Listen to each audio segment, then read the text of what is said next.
నమస్తే అండి, జయ మాతారా. ఇట్స్ బీన్ సో లాంగ్ నేను ఒరాకిల్ కార్డ్స్ రీడింగ్ ఇచ్చి. సో ఈరోజు నేను ఒరాకిల్ కార్డ్స్ రీడింగ్ ఇద్దాం అనుకుంటున్నాను. So the cosmic reading. So మీకు ఏదైనా అడ్వైస్ కావాలి అనుకుంటున్నారు, like you're looking for an advice, ఇది మీ ఇంట్లో ఎవరు డిస్కస్ చేయడానికి మీకు లేరు అనుకుంటే and you need some advice అనుకుంటే నన్ను ఒక సిస్టర్ లాగా ట్రీట్ చేసి నేను ఇది మీకు ఇచ్చే అడ్వైస్ అని అనుకోండి. సో ఇది చాలా మందికి నచ్చుతుంది. I guess they will be back.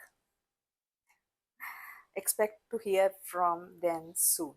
అంటే కెన్ బి ఎనీథింగ్. ఇది మోస్ట్లీ రిలేషన్షిప్లో ఉన్న వాళ్ళకి సూట్ అవుతుంది. So if you are waiting for someone to contact you, or రిలేషన్షిప్లో ఏమైనా ఇష్యూస్ వచ్చాయి, లేదు అంటే మాట్లాడుకోవట్లేదు చాలా డేస్ నుంచి, ఆర్ ఏదైనా చిన్న డిస్టెన్స్ వచ్చింది మీకు మీ పార్ట్నర్కి. So if you are expecting some advice or ఏమవుతుంది ఏంటి, so can I hear from them or not అన్న క్వశ్చన్ ఏదైనా మీరు అనుకుని ఉంటుంటే this is the answer. They will be back. So you will be hearing from them soon.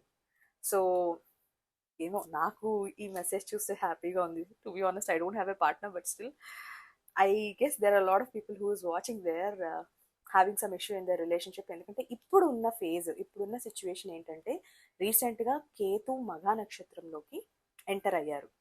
So which in fact drags everyone towards spirituality and all this kind of things. So obviously దేవుడు ఎప్పుడు గుర్తొస్తారు మనకి? ఇలాంటి issues ఎప్పుడైనా, extreme issues అంటే మనం భరించలేనివి ఎప్పుడైనా create అయినప్పుడు దేవుడు గుర్తొస్తారు, రైట్? ఎక్స్ట్రీమ్గా. So and this is the major one in that. So I hope ఇది చాలా మందికి కనెక్ట్ అవుతుంది అనుకుంటున్నాను. ఎస్, ఓపిక పట్టండి, they will be back soon. జయ మాతారా.